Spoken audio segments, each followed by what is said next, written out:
Huh, I finally unlocked a Porsche engine. You know, I got a Volkswagen that's just begging for that to be put in it. So let's start the upgrades.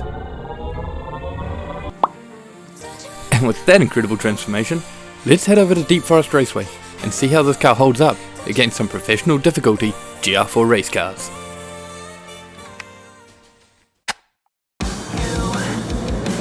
And as we blast off the start line, the first thing we notice is that we've got the straight line speed to keep up with these GR4 race cars.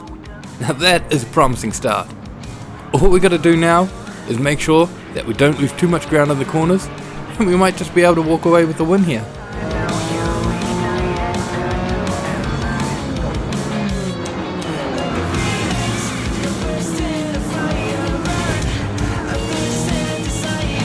By now, I've realised corners aren't going to be an issue for me either. And there's a reason for that. You see, I tuned this car to be stable. However, it just wasn't competitive with the GR4 race cars. So, I gave it a little bit of a temperament. And doing that, I shaved about 4 seconds a lap. It's well worth the trade-off. And I'll let you in a little secret. The car's actually more fun now as well. As we come down towards the final hairpin, every gap I search, there's a GR4 race car in my way. Eventually, I run out of time and I'm forced to brake. And that is when the Gran decides it wants to try and take me out. We survive it, but then it's followed up by the Dodge Viper taking the swipe. But hey, this is a hearty little Volkswagen, and he's unaffected. And now, we're off down the final straight. Coming to the end of the first lap, and we're already in 7th place. This car is phenomenal. And there are even a further 3 cars just in front of us. Once we take them, we're after the podium spots. I love this car.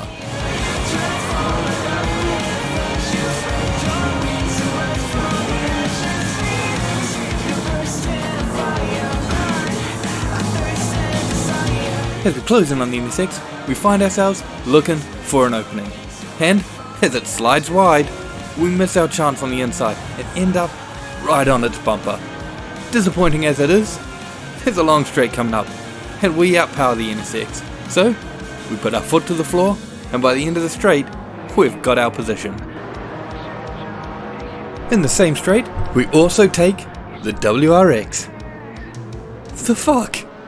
Okay, with the AI intent on killing me and pushing me wide, we still managed to hold on to our lead, and now we're up into 5th. Sorry, did I say 5th?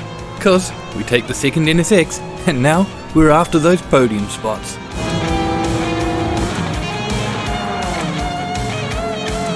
We start the first lap with a bang, entering the first corner sideways with a bit of class. However, the podium spots are nowhere to be seen, so we're going to have to press on blindly and hope that we just catch up to them eventually.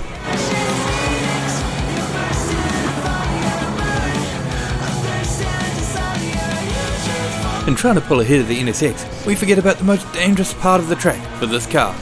And we give it a little bit too much gas and end up fishtailing it down the straight.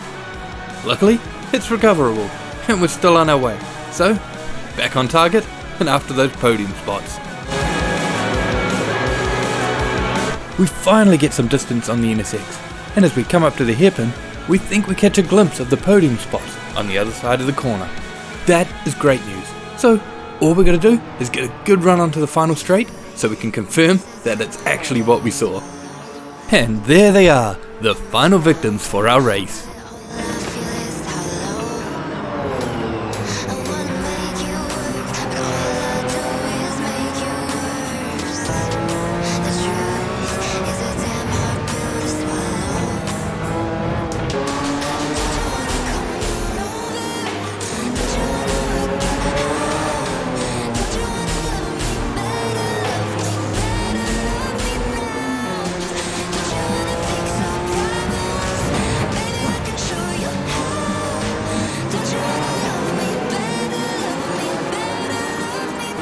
And with that, we've caught up to the podium spots.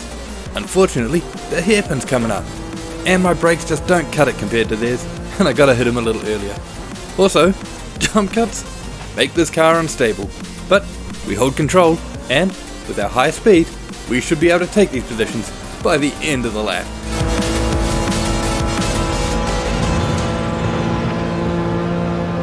Whew, just took him.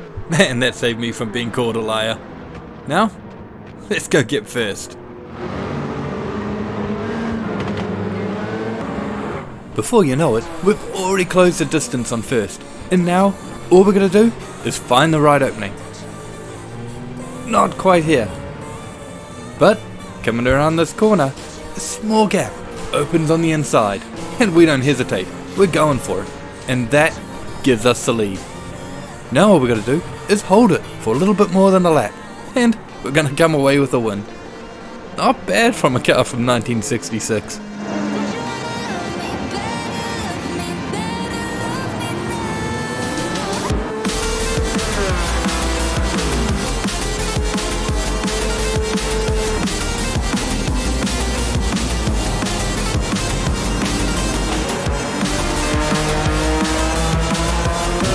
The thing about taking first place in this game is that afterwards, the opponents always seem to pick up the pace.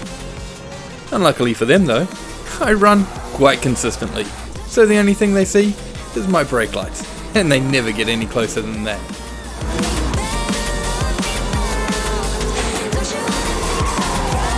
By now, you've probably realised that we're gonna walk away with the win, and an easy win at that. But hey, if you came here looking for a tune, then that's kind of the result you want to see, right? So, let's head across that line for a win, and then we'll head over to the garage and check out the tune. Now for the tune, feel free to pause or take screenshots, whatever you need to do to get the information that you require. And please remember, this car is wide-bodied. Now, it was a beast of a car to tune, and it took me forever, but eventually, I was able to pull 133.5s around Deep Forest.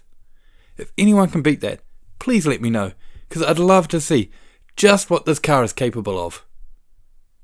Anyway, if you enjoyed this, feel free to like, comment, or subscribe. It really helps, guys. Thanks a lot for watching. Bye!